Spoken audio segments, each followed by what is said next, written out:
We all know the recent changes which are being proposed in the UK, which is making people anxious. And hence, people in the UK who are migrants, who are looking to settle down here, are eventually looking and exploring other options. So their plan B is none other than Australia. So today we'll be covering different visa pathways in Australia, which you guys can explore to see if that's suitable for you. Hence, I have invited Victor, an expert immigration advisor, who will be talking about the different visa categories so that you understand which one is suitable for you. So without any further delay, let's get started with today's video by introducing Victor to you guys. Hi, Victor. Welcome to Your Knowledge Buddy. And if you don't mind, can you please introduce yourself to my audience? Thank you very much, Sarika, and thank you for bringing me in here again to share my limited knowledge with our audience. And this is Victor Guy. I live in New Zealand, and we have been dealing with Australia and New Zealand immigration for a very long time. It's around 17, 18 years now. So, so today, the purpose of today's video, Sarika, as we always do, is to share our knowledge and how we can make a difference to our audience lives and their migration pathway and journey. Correct. So this is what the goal we are trying to achieve today. Yes, thank you. And I'm surprised when you say limited knowledge. You are not someone who got a limited knowledge. We are someone with limited knowledge, and that's why you are here to share your wide knowledge with my audience. So, Thank you, Sarika. That's really nice of you. And because what okay. I believe is we always and every day we learn something new. Yes, thank you. So, Victor, today's topic is all about how my existing audience who are in the UK can migrate to Australia. They can also be audience who are sitting in India and watching the video or any part of the world. So, I'm going to give you a little background of what's happening in the UK. There are major immigration changes which are being discussed at the moment. So, it's not only people who are struggling to get a visa sponsorship job, there are also people who are on their pathway to permanent settlement. There's some new rules which are being proposed that their ILR rules are changing and may have an impact on them who are already on a pathway for settlement. So people they feel betrayed here, and there are around 2 million people who will be impacted if the new rules are implemented. So my current audience and set of people who watch my videos, they have already started inquiring about other countries where they can migrate, and their favorite destination so far is Australia. So I think I want to educate my audience through your knowledge in terms of which are the different visa categories in Australia, which they can choose whether they are a business minded people or they have some other talent or they are office goers like looking for a job. So from you, today's agenda is to understand which are the different visa categories in Australia, which my audience can leverage and they can identify which is more suitable for them. So if you can educate my audience, that'll Definitely. be useful. Definitely, Sarika. Thanks for giving me this opportunity to share that knowledge. And first of all, I will segregate this into two parts. Okay. So, first part is the people, those who are skilled and those who have really high level of English, and they also already have an employer in Australia who is happy to support them. Mhm. So that is something which is 482 subclass visa. We will not go into much detail on that part today, but I would like to tell the people there are websites like Indeed or seek.com.au. You can go on the website, you can create your profile, you can start applying for jobs, and if you get lucky, if there is an employer who is planning to support you or who is prepared to support you, then you can apply for a 482 subclass visa, which is like a employer assisted work visa application. So that is the number one category. Number two category is if you are confused and you are not finding any other way out, then applying for a subclass 600 visa, which is a visitor visa. Mhm. You can apply for a visitor visa, you can come to the country, and you can look for job opportunities. You can not technically work, but there is nothing stopping you from exploring the country, exploring the job opportunities, and looking at businesses. So basically Australia has these options, basically work visas, and then they if somebody is already a seasoned businessman or they have experience of working in the senior managerial position, if they are looking for investment visas, then Australia offers that as well. Another thing, Sarika, a lot of people, when they migrate, basically migrants from all around the world, they prefer to choose metropolitan cities. And they always miss that point. But Australia is more likely to accept your application or approve your application if you can contribute towards the regional areas. Basically, the growth is limited to metropolitan areas. A lot of people they want to move to Melbourne, Sydney, Adelaide, or Perth. All right, a lot of regions are still not explored, and they are struggling to attract skilled workers in their regions because states also. Like when we say about talk about Canada, we say provinces. So similarly, in Australia, states are struggling for migrant workers. So now we will dive deep into the skill migration pathway because this is what our audience would like to hear because they have already done a bit of their journey in UK or any other country. Mhm. They already have the English skills, they already have experience, they might have studied in UK, and now they are on a cross path where they are not understanding or they are confused what to do next. And as you rightly said that a lot of migrant those who move to UK, they are feeling somehow or somewhat cheated because when they moved over there, the policies which were promised, politicians and government, they amend those policies after they have spent all that money and resources into that country, and now from 5 years to 10 years, that's a really sort of like a cheating sort of a situation. And a similar thing happened in Australia as well. A lot of people, those who came here and they studied in Australia, Australian government changed the rule and said if you cross the age of 35, you will not be eligible for a post-study work visa, which is 485 subclass visa. So it's a similar situation, and I can totally relate how our clients were suffering at that time because they moved with their families, they studied over there and invested the money, and then the government said you are not eligible for a post-study work visa. Mhm. So I can understand. And now let's look at options for skill migration pathways. So are you ready? Yeah, yeah, yeah, very much. All right. So first of all, I will touch the 189 subclass of visa. So 189 subclass visa is a visa which is sort of an independent visa, which is we call it. Independent visa means you do not need any sponsorship, you don't need any job offer. You on the basis of your settlement factors, and settlement factors you can demonstrate by the way of your age, qualification, work experience, and your English if you have studied a particular qualification in Australia, which is research based or a doctorate or anything related to IT or medicine related, those degrees or STEM, we can say, those qualifications can get you benefit, as well as if you have studied in regional Australia. That can also give you options to migrate to Australia with those bonus points. But let's look at 189, in which you can go. It is like a federal PR policy. If you qualify and if you are selected and if you are granted a residency under 189, then you are open to go and live anywhere in Australia. That is a federal PR sort of a situation where you can point, and there is a policy called SkillSelect. So with 65 points, you can enter the pool, but the selection doesn't happen at 65. Most of the occupations, as you can understand, the government, if they have a lot of choice and a lot of pool of skilled migrants, they will definitely try to pick up the cream first. So if somebody has 65 points and they enter the pool, but there is somebody with 85 or 90 or 95 points, then definitely those people might get the preference.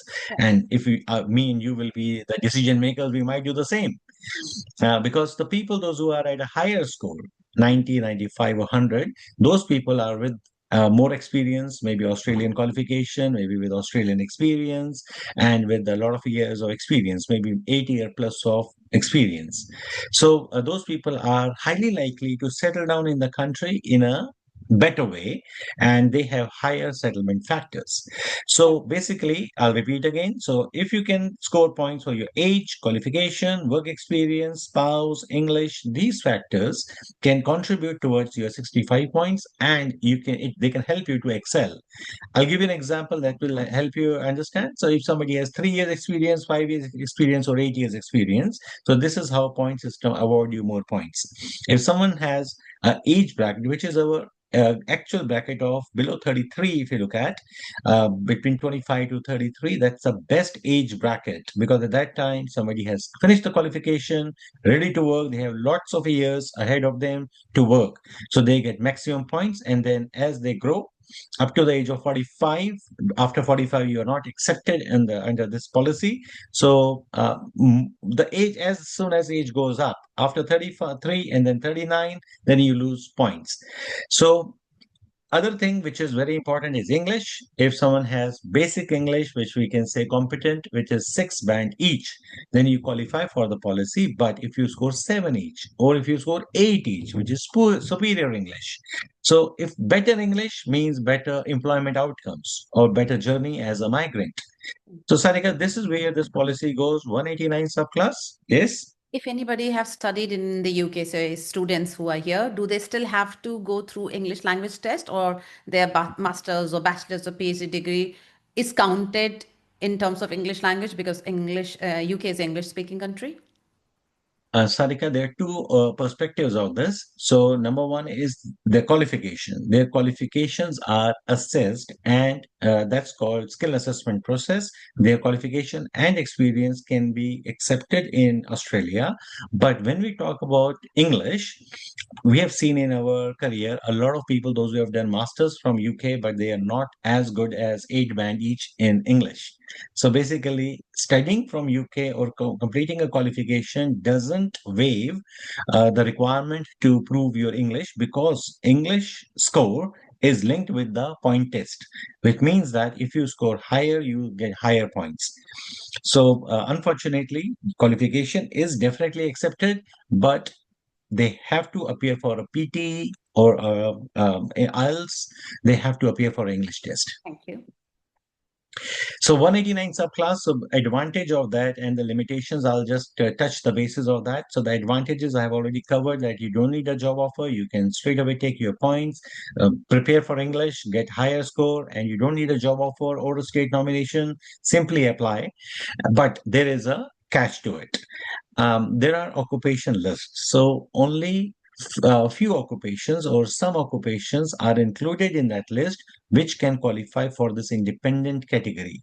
Just to give you an example, if there is a salesperson, or a accommodation manager or a cafe manager, maybe that person is not eligible to apply for 189 independent. So then they have to explore the other options. A lot of our audience, their occupation might not be in that particular list. So this is where the game changer skill migration, the state nomination policy kicks in. So now we're going to touch base on 190 subclass. So if someone is doing some research and they find out that 189 is not suitable for them, then that's not end of the road. They can look into the other options, which is like 190 subclass. So 190 subclass, basically what happens is you need to take a nomination or a sponsorship from the state. So basically what happens is there's more occupation lists are there, more occupations can be selected. So basically, you can have bonus points as well if a state is nominating you. Because, say for example, a bank manager. Maybe a bank manager is not required in Sydney or Melbourne, but may be required in Queensland or maybe in Perth. So this is how it works. So in Tasmania, you might need a cafe manager, but in the in the federal areas or metropolitan areas, that's not required. So the states, if a state is more into agriculture or more into mining, they have different requirements for the skills. So they create their own list and they launch their own program. And if a applicant applies for the state nomination on the merits, on the point systems, then they look at the skill factors, positive skill assessment, and states nominate. That means you have to go and live in that particular state. So that is the subclass 190. This is how it works. Okay. But you need a nomination here because it's skill nominated visa, right? Nominated visa. So Yes. this is how it is different. But Sarika, a lot of people, if their occupation is not eligible for 189, they are not left with a lot of choice then. So in 190, you said there are more occupations listed as compared to 189. Any example of more occupations listed which is not there in 189? Anything you can think I of? just give example like sales and marketing manager, Okay, marketing manager. like sales and marketing or hospitality or anybody else. Like if we talk about 189 is more concentrating on, basically it was earlier accountants and engineers and medical related professions. If we exclude that and then look at other people like quality assurance manager, like operations manager, a lot of occupations are there which are business related. Mm. Or maybe even if you talk about chefs, a lot of cooks, Yeah. lot of health assistants. So lower profiles as well, which are not demanded or listed for or not suitable for 189 visa, then those people can look into exploring options of 189 or 190. Sorry. Yeah. So Thank for the state nomination. So then comes another policy which is very lucrative, which is 491. Earlier it used to call like it was a 489 visa, but then they upgraded that and they abolished the 489 and introduced 491. So the advantages of 491 is that you can score up to 15 points for the state nomination, and a state can nominate you or a relative. If you have an eligible relative living in that particular state, so that relative can also sponsor you. And with that sponsorship, you have a pathway to residency. So 491 is a provisional visa. you. That's the main difference. Okay. Provisional Can visa, yes, sorry, Victor, while you no explain, I problems. got a point. So say if you have a relative, they sponsor you, you get additional Mhm. points. And then it's Yes. also nominated by the state. So you have points. Can you club this together, or is it like only family can sponsor, or you get points only because a region is sponsoring you? Can it be clubbed or not? That's a very good question, Sarika, because a lot of our audience, because I can go in high speed, and that's why you have to be there to stop me. Because a lot of audience, they might be thinking, how does that work? If the state or the relative? So that's a really good question. So I'll put more light on that. So 491 visa, which is a provisional visa leading to permanent residency at a later stage, basically how it works is you can have either or. If a state is happy to sponsor you, you can use that option. A state can sponsor you, but second option is that a relative is there living in a regional area, that relative can support you. Then you need only one thing. You don't need a state nomination or state sponsorship, but a relative can support you for that. So one of the thing is fine. So how it works basically is if you have a relative, that relative act as a settlement support for you. It's a support network for you, and that enhances or improves your settlement factors. They can help you to understand the local policies. They can help you to get a job, accommodation. All those initial settlement steps are easily taken care of. So that's why they have that pull power, because if a relative is there living in a regional area, they have a pull power to get you there and to help you to settle down and show you the path which they followed or they traveled to settle in that particular state. So this is how 491 visa works, but only there is a disadvantage of 491. And the disadvantage is again the skill list we were talking about for 189 and for family visa, for family sponsored, it's almost similar. Uh-huh. It means that a lot of occupations which are covered under 190 subclass visa, they will not be covered in 491. They are not eligible under 491 because why? So there should be a question. Why 189 visa occupants, like the people those who are qualifying under 189, why would they choose 491? Correct.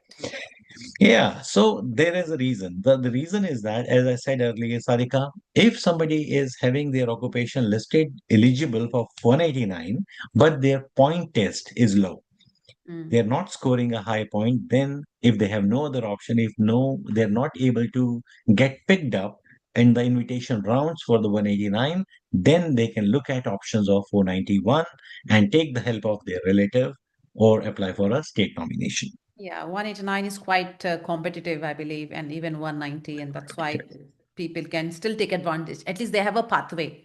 After 3 years, they can apply for permanent residency. Okay. Yes, Thank yes, you for yes. explaining that, Victor. So we have kind of covered three visa types on a high level, and all focus to people, say, who want to work in Australia. 189, 190, 491.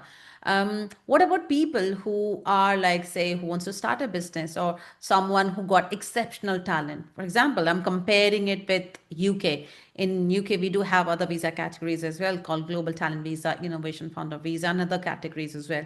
Do Australia also have more categories of visa other than what we have already talked on a high level? Definitely, Sarika. Australia has a lot of other categories, and a lot of categories work with the employer support as well as with the state support or you take a job visa, like to work in a particular occupation, and go to the state and then apply for a regional visa. That's also migration pathways which are available when you are in the country. But when somebody is outside the country, definitely Australia has visas like. We have a policy here called DAMA, where Australia attracts people to come and live in the regional areas and do business over there. So every state has business migration like 188 subclass. So we can talk more about it in the next video, and we can give more indication. So basically what Australia looks for is the innovation. So here in Australia, that is more of like, if you are saying, I'll open a gas station, or I'll just open a franchisee business like a coffee shop or a Subway, those businesses are not going to do the magic. But if you have an innovation, basically you can use a produce of Australia like blueberries or lettuce or anything, or meat, sheep related products or anything which has export potential, or any business which can improvise the life of Australians, with the innovation, smart home solutions, those sort of like IT, artificial intelligence related occupations or businesses. Those businesses are in high, basically lookout what Australian governments and regional areas look for.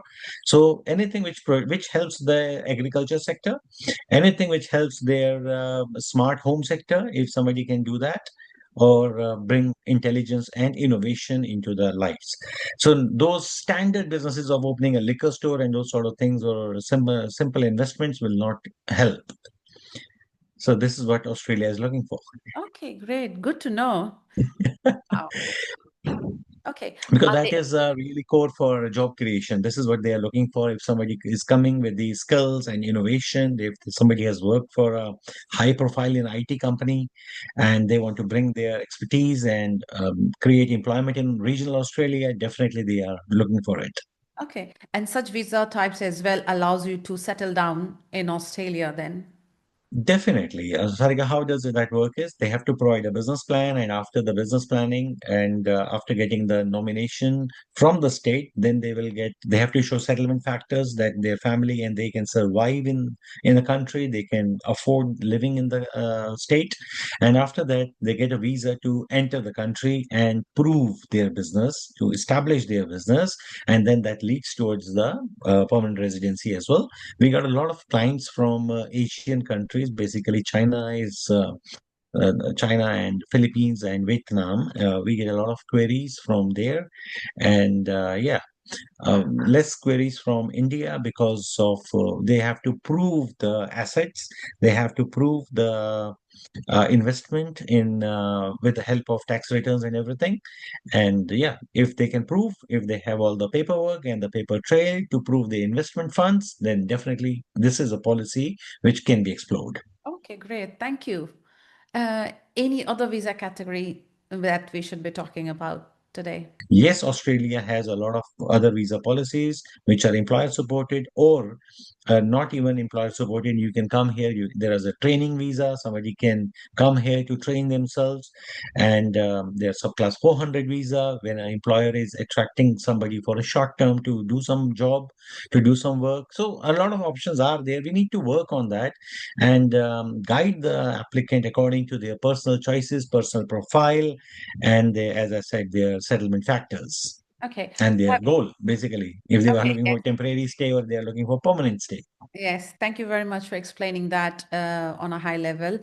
Victor, I got a couple of questions for you. So the Yes, first is, please. say if my audience, they are above 45 years of age, do you still suggest Australia as a country for them? Will they be successful Um, in any of the visa categories you mentioned?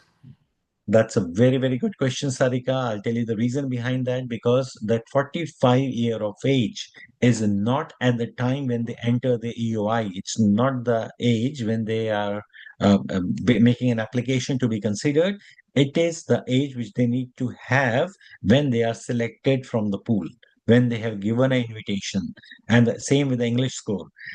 When we apply for the EOIs and everything, they show their profile, but if they expire, basically if their age goes up or if their English score expires, then basically they don't have much choice. If somebody was at 43 or 44, they started their migration journey, they got the skill assessment, they appeared for the tests, applied, but after that they disqualify if their age goes up. So Australia is not for the people, those who have crossed the age of 45 or they are at a very, very close margin. I will not recommend them for Australia. I would recommend them to look at New Zealand as an option, because New Zealand accept application and give migration up to the age of 55. So that is, again, it's a customized thing. So if somebody is, I'll give an example. If somebody is, say, 47 and they have missed their chance of migrating to Australia, then we can offer them a pathway. They can come to New Zealand, get the permanent residency, and after that, get the citizenship. And after citizenship, they can move to Australia. As a New Zealand citizen, they can go and live in Australia. And if they stay there for 4 years, then they can get Australian citizenship. So Yes. basically, if this can't be possible, the straight route, then they have a backdoor entry via New Zealand. Great. Thank you. My second question to you, Victor. So, what should my audience do right away after watching this video? Should they start Uh, preparing for English, or should they identify which is the best visa category for them, or should they do some skill assessment? What should they do? Definitely, Sarika. Again, it's a really interesting question, because they should. I would recommend don't start packing your bags, because it's a very competitive process. And the first thing which they should be doing is they should be looking at their profile. So the first stage is they should go to SkillSelect policy in Australian government website and look for the 189 visa and the skill list, and just search their occupation, whatever they have been doing. If they are ICT sales representative or a programmer or whatever, they should put their occupation and look at the policies under which categories the system will show that under which categories they can be eligible. So, and after doing that first step, then they will know exactly if 189 is right for them or not. Then they can look into 190 subclass, and they can check their occupation. And there are tools, there are ACT, Queensland, other different, Victoria and New South Wales, all these governments, they have their own websites where you can go there, you can check the list, and you can check the particular requirement of that particular state, that how many years of experience they are looking for, or what sort of English level they are looking for. So they can do that homework. And if they need any help, we are always there to guide them and help them. And once they know exactly where their occupation fits, if their occupation is for 189 or if it is suitable for 190, then the second step comes, which is the skill assessment. So they can do two steps together. So skill assessment should be applied in a professional manner, where their experiences and their qualification should be presented with the right approach, so that they can be ticked off and they can be accepted by the assessing body like VETSS. So they need to get the skill assessment, and once the skill assessment is there, simultaneously they can appear for a PTE or prepare for a PTE test or a IELTS test, and get the English score. So then they will know exactly their qualification is accepted, their experience is accepted, their English score is in their hands. So actually they have done the half of the journey.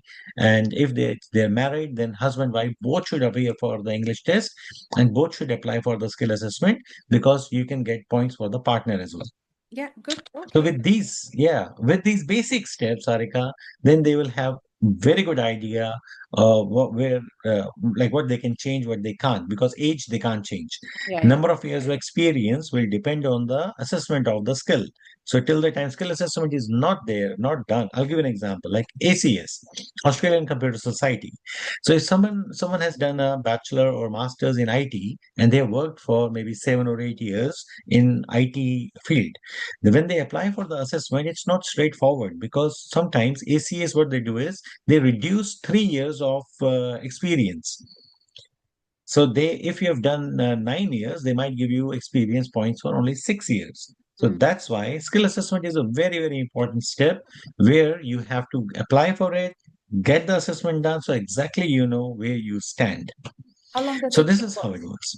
Sorry, Victor. Every assessment body is different. So your Okay. question is regarding How assessment. long does it take? Yeah, skill assessment. Yeah, skill assessment basically there is vet assess and then trade skills TRA is there and then Engineers Australia, ACA, so different assessment bodies according to the occupation. So basically it can take, it depends upon how your application is formed and if you have provided all the details, whatever is required, it can take up to 3 to 6 months even. Oh, that's a long process. Yes. Yeah. Okay. So that's a good suggestion then for someone who's looking to move or explore the option for Australia.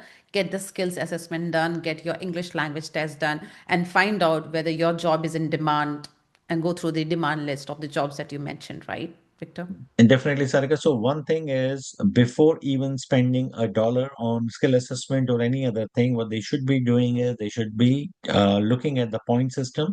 And because age they can't change, qualification they can't do much. Bachelor's and master's is the same point. So they can do a rough test. And with our help also, if they want our help in that, we can help them. So basically, they can look into the best case scenario. So age, qualification, and then the work experience, they can take best case scenario of 8 years of experience and then they can take the best case scenario of 8 band each. Okay, if they think that they can achieve 8 band, so they should put 8 band each. Okay, and then they should see if we get the state nomination, then how many points they are getting, or 189 subclass. If they put all these points together, if they have already lost the points because of age, then they will know exactly at the first step. So if collecting everything, if they are still sitting at 75, and then if they can do just a simple Google search, a round of invitations for skill select policy. So if the selection is happening or if there is a ceiling of their occupation, they will be able to do the preliminary test. So they exactly know if they are at 75 and the selection is happening at 95, then we will not recommend them to wait and waste money on that. This is what our motive is. Yeah. If we can help anybody, we can guide them and avoid wasting their time and resources and energy and shattering their hope is the worst thing. So we will guide them that how they can look into and they can see, okay, now we can see the destination. If I achieve this, this is going to happen. So this is what we where we come in to just help them and guide them. Yes. Okay. Thank you very much, Victor. Thank you for coming and sharing your knowledge in detail. And for my audience who are watching this video, if you want us to do a YouTube live session or a webinar where you want us to discuss maybe your profiles or get into detail of any of the visa category, do let me know in the comment section. And if you guys want to speak to Victor, all the details will be in my description and pinned comment. So feel free to reach out to us, send us your email, and tell us in the comment whether a webinar or a YouTube live session will help you guys. Thank you, Victor. Thank you for coming and sharing knowledge, and all the best to my audience. If you have benefited from this video, give us a thumbs up. Thank you, Victor. Thank you, Sarika.